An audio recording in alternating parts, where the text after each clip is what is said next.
What's up, y'all? Welcome back to the channel. Today I have a very interesting but a very long video for y'all. This was actually going to be part of my full season recap video that should be out before this one, I think. If not, this will be weird, but those are both videos that are happening. But anyway, this was going to be part of that video, and this segment ended up being way too long, so I don't want that video to be too long. So I decided to pull the audio from that segment and turn it into this, which is reviewing the top 12 players by wins above replacement on the 2023 Texas Rangers, all courtesy of Baseball Reference, of course, so I always like to shout them out. I'll have links to their pages below, social media and everything. But yeah, I'm going to cut to the audio of that, and I hope y'all enjoy it.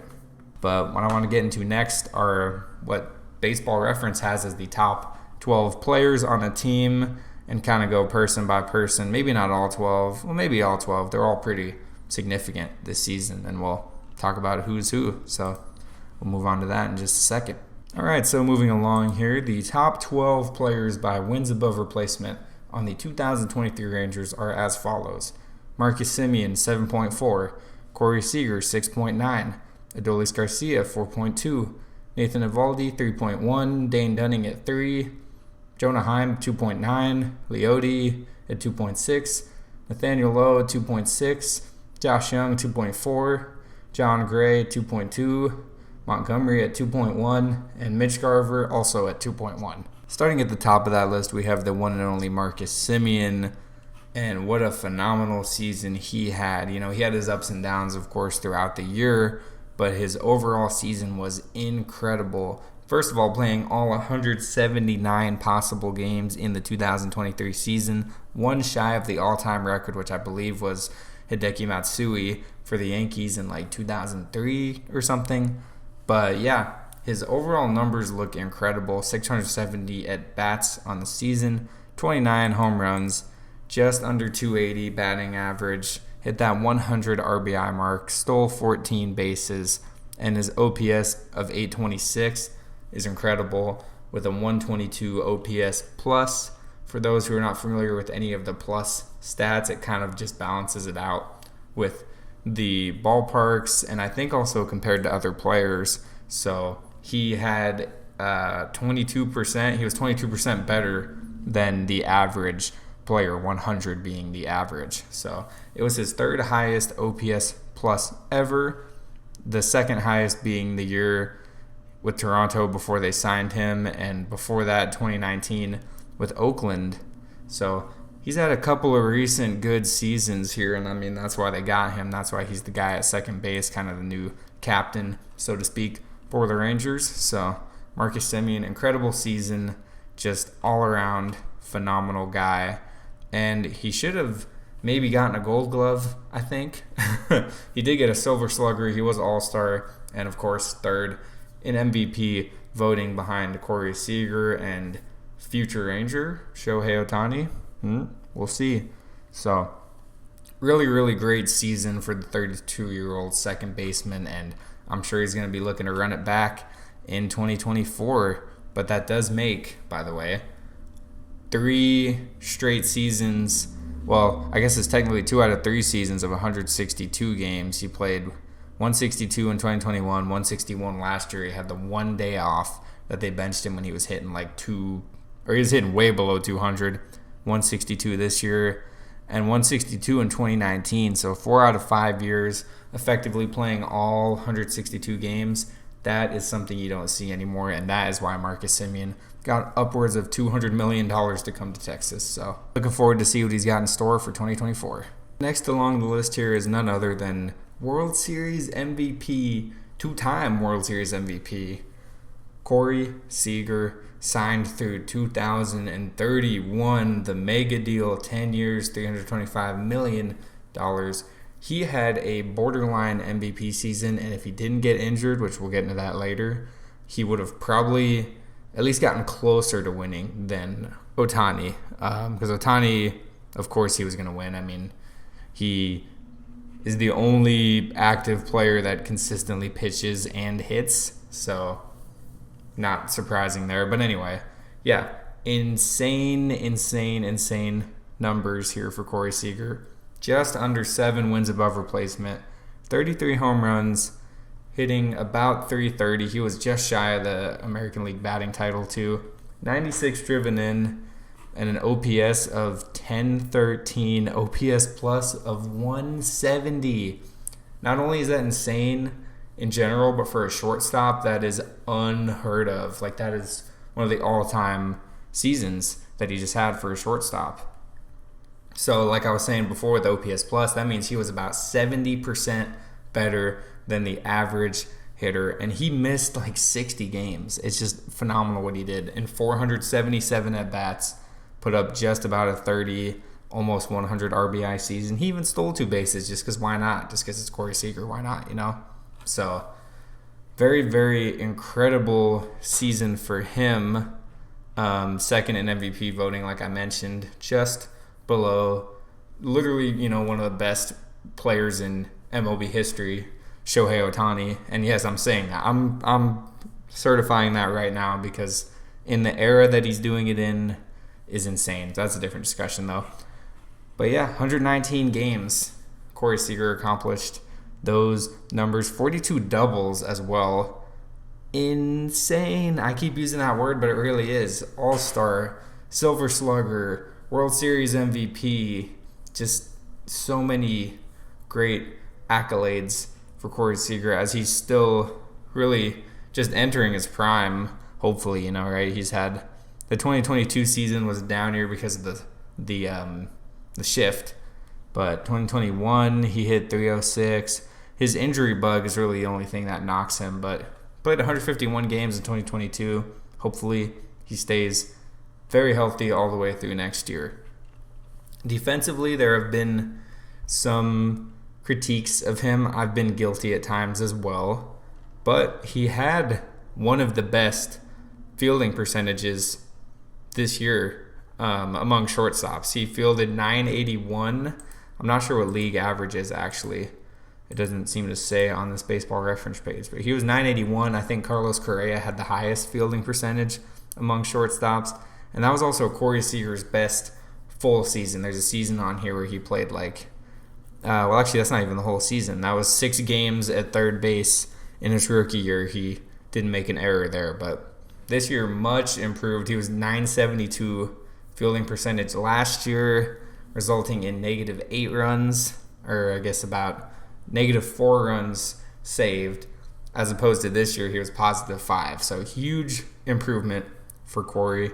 And, you know, I think all in all, it was his best fielding percentage ever. So he was good at the plate. He was good in the field.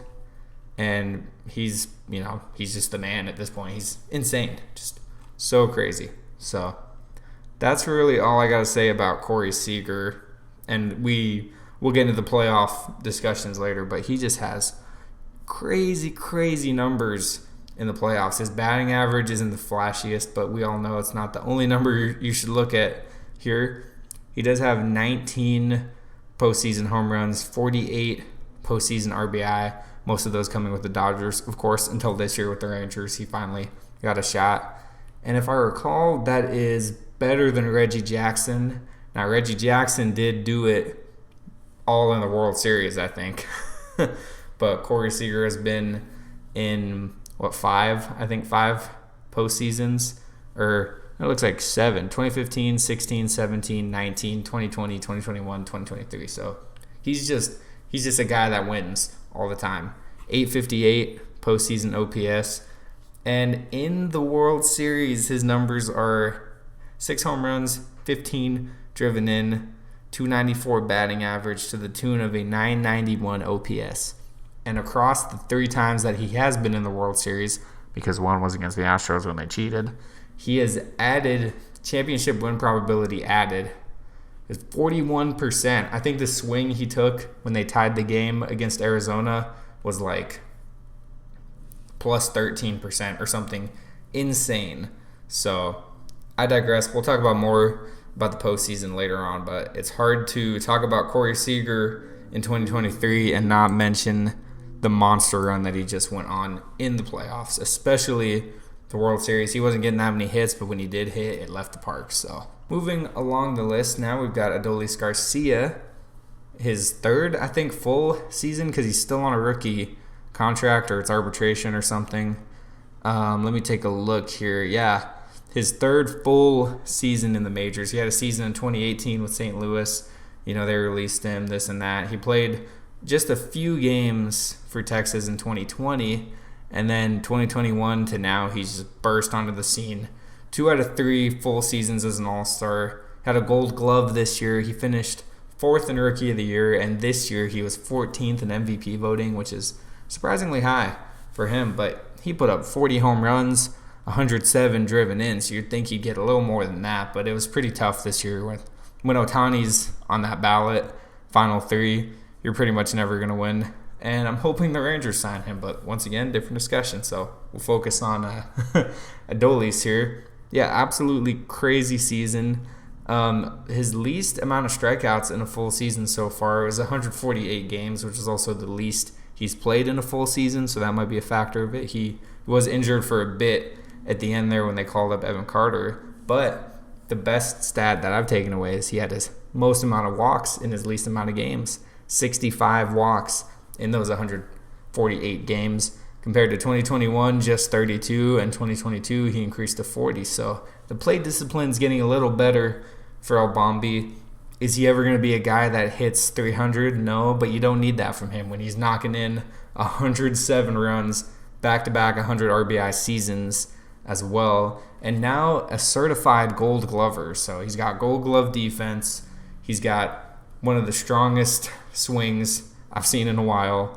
And he finished this year with an 836 OPS, 123 OPS plus. So phenomenal stats for Eovaldi. And, on the fielding side, obviously the Gold Glove's great, but he had something like, I don't even know if it's on here. Yeah, okay. He had 11 outfield assists this year. And last year he also had 10, so he's kind of been flying under the radar as an outfielder. He also, if this is correct, looks like he also had 16 assists in 2021. So he's been killing it in the outfield, and they finally have noticed, I guess, because it wasn't just the assists in general, but he kept throwing people out, going home, going to second. Like, the way he was doing it was electric to watch. And he also posted a pretty solid fielding percentage, let's see here, of 981. So that was enough for him to win a Gold Glove. The most important number there was also being the runs saved. 6 defensive runs saved. Very, very good overall. So fantastic season for Eovaldi. The few games he did have to play in center field, he did struggle a bit. He had an error there, and it was a very small sample size. But if he's in right field, that's his main spot. So keep him in right field, and he will do his thing accordingly. And once again, I'll save kind of the postseason discussion for when we get to that part of the video. But what can you say about him? In the whole postseason, he batted .323. He broke the record for most RBI in a postseason, previously held by David Freese, which that was one of the craziest plot lines of the postseason, was him breaking his record. Also making the catch against Arizona that was very similar to the one that Nelson Cruz didn't get. And his championship win probability added was 35% for 1 year. Corey Seager's was like 40 for 7 years. So his is 35 just for 1 year. The monster series against Houston, 5 home runs, 15 driven in, batting .357. It's unheard of. And unfortunately, he only got a few games in the World Series. But luckily, the rest of the team picked him up. And they only needed a couple more games after he got hurt. Jankowski came in, had some clutch hits. Evan Carter never slowed down. I don't think the entire year that he was up, he almost got on base every single game. So truly remarkable stuff that we just watched from Adolis Garcia. May never see anything like that again in the playoffs. Just unreal. Next on the list is none other than Nathan Eovaldi, and not enough can be said about the season that Nathan Eovaldi had. He went down for a little bit with that injury. But the first half of the season, he was carrying that rotation alongside Dane Dunning. It was almost when he stepped on the mound first half of the season, you were just basically expecting Rangers to win because they would give him pretty decent run support sometimes. And he was unhittable. I was actually at the game that he had the complete game against the Yankees. And then, a week later, he almost had a complete game against Oakland, 8 1/3 innings or 2/3 innings or something. So he had a pretty crazy run there. Overall on the season, one of his better ones for sure. 3.6 ERA. His numbers were inflated a little bit as he was trying to work through that injury. Obviously, his walks went way up too. But not a bad season at all for Eovaldi, 144 innings. He's had Tommy John twice, I think, so this was one of his more recent post-Tommy John seasons. And he was an All-Star. He started the All-Star game. For those that need the reminder, the Rangers had 6 All-Stars, I believe. It was Eovaldi, Heim, Jung, Seager, Semien, and Garcia. So they almost had the entire infield starting the All-Star game. And he was certainly a big piece of their postseason success. Undefeated in the playoffs, I believe. He was 5-0 because he didn't get a decision on the one game that he would have lost, or that they lost in that he pitched. He didn't get a decision there. So 5-0. I'm going to try to see his postseason stats here. There they are. So his overall postseason for 2023 was a 2.95 ERA. He started 6 games, like I mentioned. He won almost every single one, just the one game. I think it was might have been game 2, I want to say, against Arizona, if not one of the ALCS games. 36 innings, 41 strikeouts, a whip just over 1.1. So super incredible stuff. And I think someone mentioned this to me as well. He went to high school in the same city as Nolan Ryan, I believe. So kind of a fun fact there. He definitely has that Nolan Ryan mentality of, I'm just going to pitch whenever they need me to pitch. I'm just going to go as many innings as I can. So they don't win the World Series without him, that's for sure. He was great in the wild card, great in the division series. The ALCS was just chaos. Went up to all 7 games and a lot of runs scored. And then he was pretty solid in his 1 or 2 games in the World Series. Worked around a lot of traffic. He did have 5 walks or something in game 5, I think. Or maybe it was game 4. Some of those details are kind of fuzzy to me. I just remember the very end with Josh Sborz. So that's what matters to me the most, I guess. But yeah, super incredible season, I would say, for Eovaldi. I know I'm using that word a lot, but all these guys, they were all-stars. They were key pieces to the team. So yeah, 25 games started, just over 3 wins above replacement. Hoping he stays healthy next year so they can really get the full Nathan Eovaldi experience. Now it's time to talk about the great Dane Dunning. He's always been a bit of an interesting pitcher since they traded for him from the White Sox, but undeniably his best season as a full-time starter. They got him for Lance Lynn in 2020 or 2021 maybe. I think it was 2020, yeah. They got him for Lance Lynn in 2020, and I thought that trade was great, Lance Lynn, he's had his heyday. He's always able to, generate some swings and misses. But I think he's a little washed now, respectfully. So when they traded him for, at the time, Dane Dunning was 26, 25-year-old pitcher from the White Sox who was one of their top prospects, which, not the greatest farm system, but I digress. I was like, that's a great trade, They got someone who they can use going forward in their rotation. And his first full season for the Rangers, 2021, he started 27 games. And it didn't go great, 4.5 ERA. Last year, similar situation. He started almost 30 games to a 4.46 ERA. But he was proving that he could start games consistently, and he would stay very healthy all in all. This year is when it changed completely, though. I'm not sure if it was because they got Mike Maddox back. I'm not sure if it was a mental thing or what it was. But he had a 12-win season, 12-7, with a 3.7 ERA, played in 35 games and started 26 of them. And I believe he closed out a few games. I don't remember if he had a complete game, but I feel like he was at the end for at least a couple of them. Now, the reason that his season is so huge is that he stepped up when DeGrom got hurt, and he just kind of put the team on his back. He's like, you got me, you got Nate Eovaldi, let's do this thing. And that's what they did. The whole first half of the season, they were just crushing it.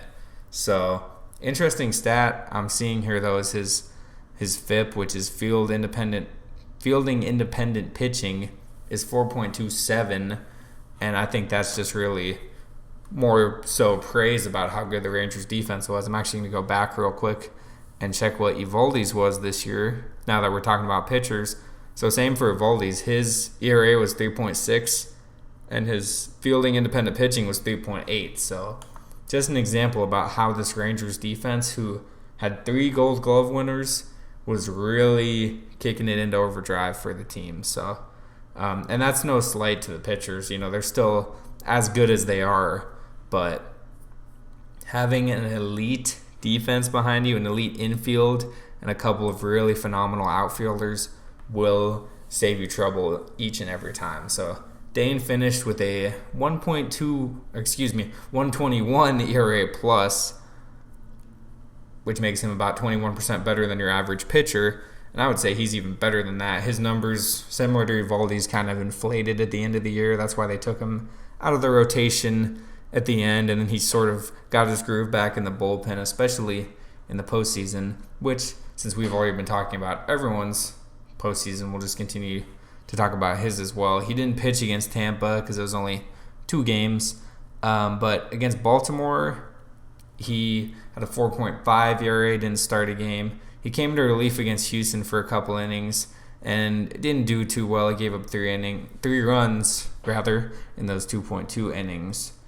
And against Arizona, he gave up 3 runs technically, but they were not earned. I forgot who pitched before him, so it looks like he was put into a lot of bad spots. But I think he's going to find his groove coming into 2024. And my assumption, I'm far from a pitching expert, but my assumption is that he pitched way more innings than he had ever in his career at 28. He had 34 innings in 2020, 117 in 2021, 153 in 2022, and 172 last year. I do remember, if he didn't go a complete game, he at least went to like the 8th inning, I feel like. So he had some long outings, he had some high pitch count outings, some high stress outings, and the numbers to me indicate that he is going to be set up for success again in 2024. Next on our list of top 12 players by wins above replacement is Jonah Heim.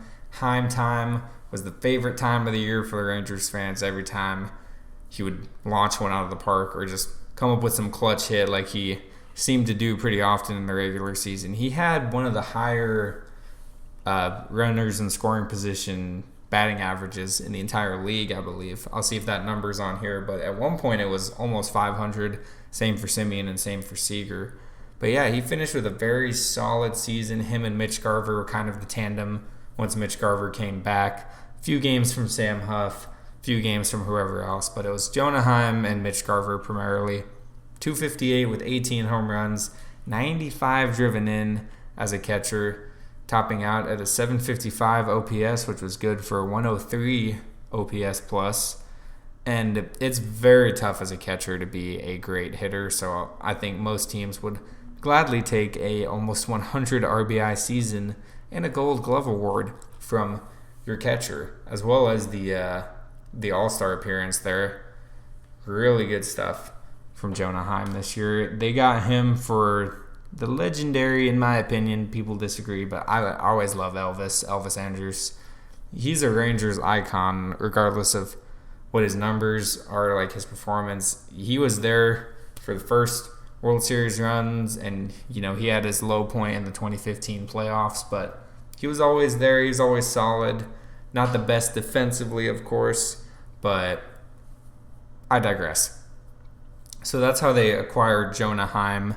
His first season in Texas was a little rough, 10 home runs, 32 driven in, below 200. 2022, he was certainly better improving to 227 with 16 home runs and 48 driven in. But this year he really turned it up, and I believe they got a new hitting coach at some point. I don't know if it was 2022 or if it was this year, and it seemed to pay off for almost everyone on the team. 28 doubles, 18 home runs, super good extra base statistics there for Jonah. And with catching, it's more about really how are you fielding. But before we get into that, I will mention his postseason wasn't too shabby. It wasn't great, but he did hit a home run in the World Series. He's got a 7.1% championship win probability added, which I think I forgot to mention that for Dane Dunning. I keep having to go back on these. Okay, Dane Dunning's was 3%. Well, that includes with the White Sox, but it was 0% on the White Sox. So he added 2.6% in the World Series alone.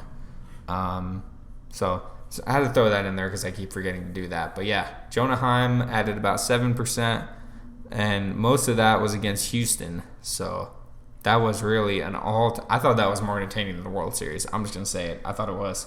I've been telling people that now that it's been over and we've had time to process it. I enjoyed watching that series, as stressful as it was. But now knowing the result, that was a much, much better series than Diamondbacks Rangers. So anyway, a little bit of his postseason stats there. He ended up finishing at 212 for the postseason, which, like I said, isn't great, but he did get to hit the home run against Arizona, had a couple against Houston. Some big hits in big spots for sure. Like I mentioned, though, the biggest reason you're going to pay any catcher anything is because they're fielding. And he had 124 games behind the plate, 993 innings, his most by a lot. He saved 6 defensive runs, and his caught stealing percentage was 29, which I know that was a little bit of a kind of his fault there that people mentioned. But overall, really good. 992. I think that is the average. Sorry, that is the average. The league average was 992 for catching. His was 998, so he was pretty darn clean. Just 2 errors, and he even had a couple double plays generated. I can only assume most of those were strike him out, throw him out plays, but there's always the weird ones of like they throw it back and forth and a rundown. So very incredible. There's that word again, season for Jonah Heim. All in all, any team would love him to be their catcher. So looking forward to Jonah Heim as well, and we'll see if Mitch Garver ends up coming back, but we'll get into that more when we get to him. Next on the list here with 2.6 wins above replacement is Leody Taveras. Many people forget he just turned 25. Feels like he's been on the team for a long time, but he just turned 25. It wasn't the brightest season for Leody, some kind of offensive struggles, defensive struggles, but 2.6 wins above replacement at 25. Another thing, like I mentioned with Heim, a lot of teams would love to see that. So Leody's been around, at least at the major league level, since about 2020. And this was his first season of getting this much playing time, 143 games. Finished with a 266 batting average, 14 homers, 67 driven in. His big number this year was doubles. He had 31 doubles, and he had 14 stolen bases, which isn't too shabby either. So a lot of good numbers that balanced out. His OPS plus topped at 97, and he had a 733 OPS overall. So going to his postseason win probability, it wasn't great this year. His batting, he was great against Tampa, but very small sample size. And he largely struggled in some of the other games, but I understand why Bochy didn't make changes the way he did. Leody's championship win probability added was -6%, so take that as you will. His best series, other than Tampa, was in Baltimore. He drove in a couple, but not the best. I mean, he's a young player. Most of this team was not experienced. To me, it is still absurd that they even won the whole thing, but that's also for later in this video. In terms of fielding, though, really good fielding. 997 in the outfield. League average was 988. He had just 1 error the entire season in 1,200 innings. So kind of similar to some of the guys they've played throughout the year. The defense is really the critical part. Having those guys that can track down the fly balls, which is why it was funny. A lot of people, and once again, myself, I'm guilty of it, were complaining about Leody's defense, but he had 3 runs saved and just 1 error, so I don't know how much it factors in. Like, yeah, some of the stuff, he didn't track it down the best maybe, but, it happens. So he's going to be a key piece as well. It's going to be interesting when Wyatt Langford comes up. Maybe next year, but probably not the beginning of next year like a lot of people hope, myself included. So that would be interesting because we'll kind of have Evan Carter's definitely earned a spot on the left, for sure. And Adolis Garcia is not leaving right field, for sure. So you're stuck with kind of this tandem of Leody. You'll have Wyatt Langford. I don't know if they're going to bring back Jankowski. I don't think Brad Miller's going to stay anymore. So there's kind of some options now for the outfield. But I am satisfied with the season Leody had, and I'm like, he's 25. He just turned 25, so that was his age 24 season. He is not even arbitration eligible until 2025, so I wouldn't freak out too much yet if you felt one way or the other about him, but putting up almost 3 wins in your age 24 season, super solid. Next on our list here is the incomparable Nathaniel Lowe, who also won another award this year. He had Silver Slugger last year and then followed that up this year with the Gold Glove. I know for sure his critique was bad defense at first base, and playing in all games but one this year, he greatly improved that defense as he was awarded with that Gold Glove. But we'll get into his overall statistics first. 2.6 wins above replacement, 262 batting average, 17 homers, 82 driven in, stolen base, because why not? And he had a 775 OPS, which was good for 111 OPS plus. Now, he was on Tampa 2019, is where some of y'all may have heard of him before, being on the Rangers. And they traded him in 2020 as well. Can't remember who they traded him for, but as soon as he got to the Rangers, they're like, you're the first baseman. They had kind of moved on from Ronald Guzman already.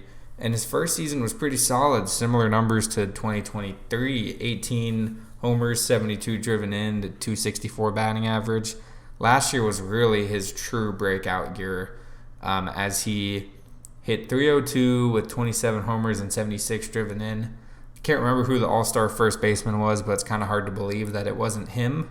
And then this year he had a solid stat line, 38 doubles as well, which was his crazy number this season. Rangers really big on extra base hits this year, so that was part of why that offense led all of baseball in many categories. In terms of his postseason, it also wasn't stellar. He had a negative championship win probability added from the plate perspective, but I can guarantee you his fielding saved them a lot. So it was about negative 5.4% was his championship win probability added. He had a pretty good series against Houston, hitting 259, but was not able to do much else in that postseason, I don't believe. He didn't end up driving any runs in the World Series. Had a couple hits, but that was about it. Like I mentioned, though, that was not his forte in 2023. He already had the Silver Slugger, so he's like, let me try something else now. And that was certainly the Gold Glove to the tune of a 998 fielding percentage, 3 defensive runs saved. League average this year was 995 for first baseman, and a drastic improvement from his 2022 numbers, which is where people were really dogging on him. He had 993 fielding percentage, which was below the average of 994, and negative 9 defensive runs saved. So really great turnaround from Lowe, and a very solid season behind the plate all in all. Like a decent amount of the lineup, he did have his ups and downs in the postseason, but he is going to be their first baseman for quite some time. He's only 28, so I think they're going to have him, Jung, Seager, Semien for at least the next 3 to 5 years, and it's going to be a really solid infield. And speaking of Josh Jung, we're going to talk about him next. He is next on the list at 2.4 wins above replacement, So rookie season, he also had the unfortunate injury, kind of like Corey Seager, but 266 batting average, 23 homers, 70 driven in. He also stole just one base, which I find it so great when players do that. They just get the chance to, and they just gun it, and they only go for one all year. Beltre had a streak of that for a long time, too. But anyway, yeah, Josh Jung, really great rookie season, 781 OPS, 109 OPS plus, and he had the taste of MLB level at the end of 2022, which I was glad they did, but, he didn't do as well during the end of that season. However, in his first full season, despite the injury, still got 122 games in with some great defense. He was an all-star and 4th in Rookie of the Year voting. I knew he wasn't going to win, but I figured if he had a chance to, it would have been because of the injuries and his elite, in my opinion, defense at third base. Now, like I have been saying for the last players here, his championship win probability added was not great. And he had a great postseason overall. He was getting hits when he needed to, but he wasn't really driving in too many runs. He actually just had, he had 8, which is not shabby at all, and 3 home runs. Didn't have any in the World Series, though, which is why he got docked for the win probability added. Overall, it was negative 6.6. I think, though, it's a weird statistic because I don't know if it factors in just batting. It's on the batting section, but I digress.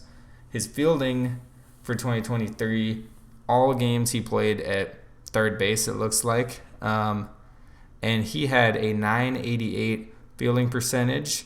League average at third base was 962, so he was way over that. 0 defensive runs saved, and there's these other columns that I still don't understand, but the defensive runs saved above average was 0. He had 4 errors, which isn't too bad. Generated those 23 double plays. So yeah, way above average fielding, pretty good batting, and he was very, very solid for this team who was sort of lacking direction at third base. They've tried all kinds of different things, It hasn't really quite been the same since Adrian Beltre retired, if we're just being honest. So I think now that he's there, he's 25, he'll be 26 starting next year, not even arbitration eligible for 3 more years.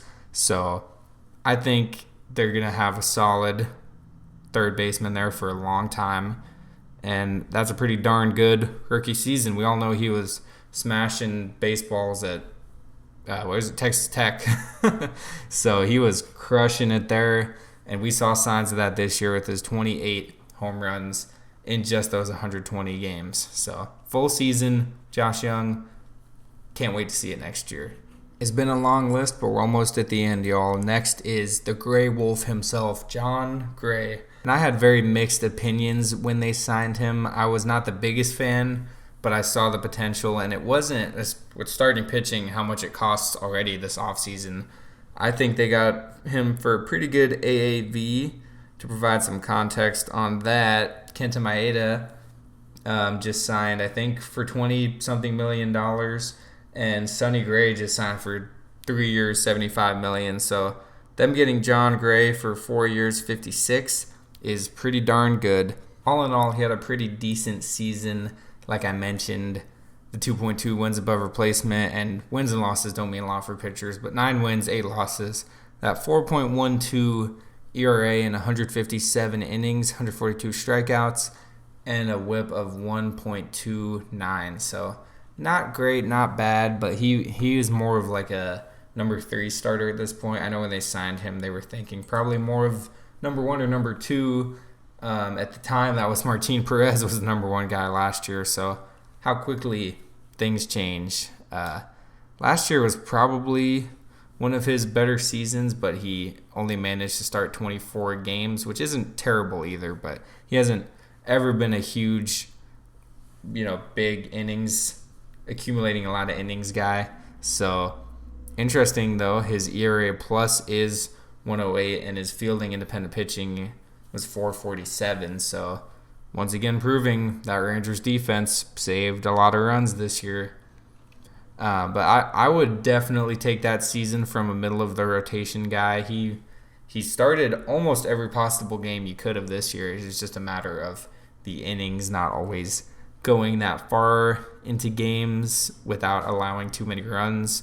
A comparison I see on his baseball reference page here is when he did do that, 31 starts, 172 innings, he gave up 98 runs for a 5.12 ERA. So I think they wanted to avoid that, and it worked out pretty well. Like I said, I would take those numbers all day for a middle of the rotation guy, especially at that price point of that $15 million a year. It's not too shabby. So he did pitch in the playoffs, I think. I can't remember. Yes, he did. One game against Houston that was fine. It was one inning, 1 run. It was a home run. So, that's an ERA technically of 9. And then in the World Series, he was huge. It was great. He had 2 games, 4.2 innings pitched, just 2 hits allowed, no walks, 7 strikeouts, to the tune of a .429 whip.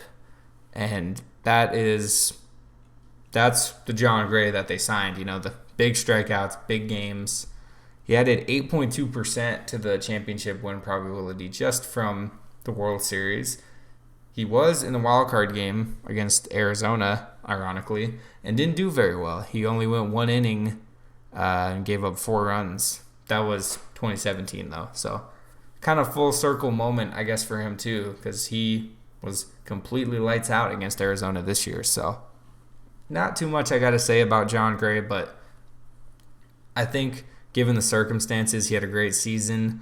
He was always solid in the rotation, maybe missed 1 or 2 starts with like his usual kind of splinter issue that he's got, but all in all, pretty good. So I think he's going to be a big piece of the 2024 rotation, and that's going to be a future video depending on who they sign and who stays this offseason. But yeah, expecting more big things out of Jon Gray in 2024. Coming to the last 2 names on our list, the trade deadline superstar Jordan Montgomery, who I think he got put out of order here. Oh, nope. It's correct. It confused me because it says he put up 4.1 wins above replacement, but not all of that was with Texas. So that's what confused me. He put up 2.1 with Texas, so about half of his wins above replacement, which does make sense because he was traded at the deadline.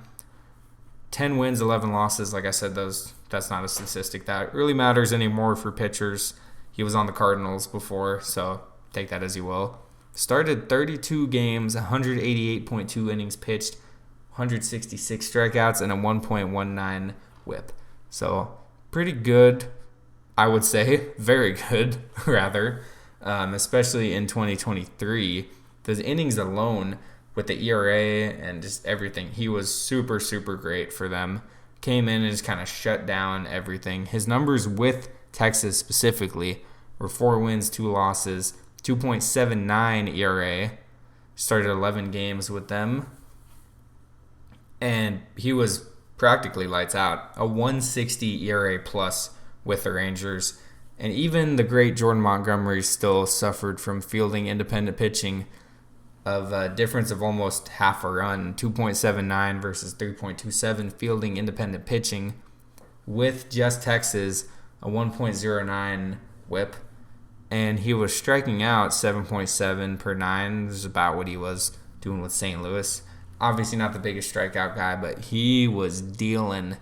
And he was getting $10 million from St. Louis in 2023, so I think he's due for a big payday right about now. In terms of his postseason pitching, he didn't get too many appearances before this year. Like the kind of 2020 postseason deal with the Yankees. The Cardinals were in the wild card game last year. I think it was a series in 2022. I can't remember either. But with the Rangers, also pretty much lights out. I think he had the one bad start in the division series. Yeah, I'm seeing his one start in the division series was 4 innings, 4 earned runs, 5 total runs allowed. Not great, but He was lights out in the wild card game, 7 innings, no runs. In the championship series, which was the most critical one still in my opinion, 1.29 ERA in 2 starts against Houston, including a Game 7 appearance, I think. He just kind of was at the end of Game 7, 14 innings, 2 runs allowed. One of them was a home run, or they both might have been, but he only gave up 1 home run, 3 walks to 10 strikeouts. Incredible. And in the World Series, he also, I think that was the game they lost in the World Series, yeah. He had the 6 innings, 4 runs, but they couldn't quite score, and then the bullpen sort of collapsed on that one. From his ALCS appearances alone, added 8.3% to the championship win probability added, so great stuff from him in the postseason. And I don't know if he's going to stay with the Rangers. I really don't. Because there's going to be a lot of money thrown his way after seeing primetime Jordan Montgomery tear down the Astros and just kind of do everything that he just did in the postseason. So him and Eovaldi, we'll talk about that in the other video. But him and Eovaldi, that was their playoff rotation. They didn't have anyone else really that they consistently could have relied on. So I would love if they keep him, but he's going to be expensive. And he was phenomenal in 2023, especially once he was traded over to Texas. And last but certainly not least, Mitch Garver, who owns forever the title of being the guy who drove in the game-winning run to win the World Series in Game 5 when they were finally starting to get that rally going there late in the game. So he will always be part of Rangers history. He also had that insane bat drop against Baltimore. But let's take a look at his numbers. He was injured for a decent chunk of the season, ended up playing just 87 games, and I think he was always going to be second to Jonah Heim anyway, but they did use him as DH a lot as well. So his 2023 season, despite just 87 games, put up 2.1 wins above replacement, tied with Jordan Montgomery, 270 batting average, 19 homers, 50 driven in, with an 870 OPS and a 134 OPS plus. He's always been above league average, especially for catching in terms of OPS. Lots of power, lots of doubles, lots of homers. So he had 11 doubles this year, 19 of those home runs like I just mentioned. And he was a great piece of the team holding down that DH spot when he was here. He had his moments of, going cold, but so did everyone else on the team, seemingly at different points throughout the year. Looking at his championship win probability added, he had a couple appearances with the Twins in 2019-2020 in the playoffs, but this year he was great in the division series. He didn't play in the wild card. Hit 400 in the division series with that previously mentioned grand slam. Hit 250 in the championship series against Houston, but drove in 4 runs. And he got a little cold in the World Series, but he drove in that go-ahead run. So that alone should be like plus 100% win probability added. He ended with about 7%. Doesn't tell me the number for just this year because of the numbers from the Twins, but I think it was about 6-7% for just this season of what he added to the championship win probability. In terms of fielding as well, he did catch just about 28 games, and I don't remember it, but I guess he was at first base for 1 inning this year. I don't remember that at all. But yeah, the 28 games at catcher, he was fielding .991, had 2 errors and a double play. League average was .992 for catching. Not super great metrics, -4 defensive runs saved. So he's certainly more of a designated hitter. And the 4 caught stealing versus 14 stolen bases for 22%. The league caught stealing is about 22, so just around average there. But he will always be remembered for that go-ahead hit in the World Series and the Grand Slam and all the other things he did for them despite the injuries and this and that. So I don't think they're going to keep him. I would be kind of shocked because, they're going to go for Ohtani. I've heard all kinds of rumors about DH options, and they might just stick with Heim and then maybe go trade for a different catcher somewhere along the way. But, yeah, really appreciative of Mitch Garver's time here if that was all that we get to see from him. There you have it, folks. Those are the top 12 players on the Texas Rangers in 2023 based on wins above replacement. Kind of did a little bit of a deep dive on each of them as this video is pushing the hour mark, which has got to be the longest one I've made that was not a podcast. But sort of giving you all an idea of how solid this team is going to be. We didn't even get to talk about, because this is just the top 12. We didn't get to mention guys like Travis Jankowski. He had 1.4 wins above replacement.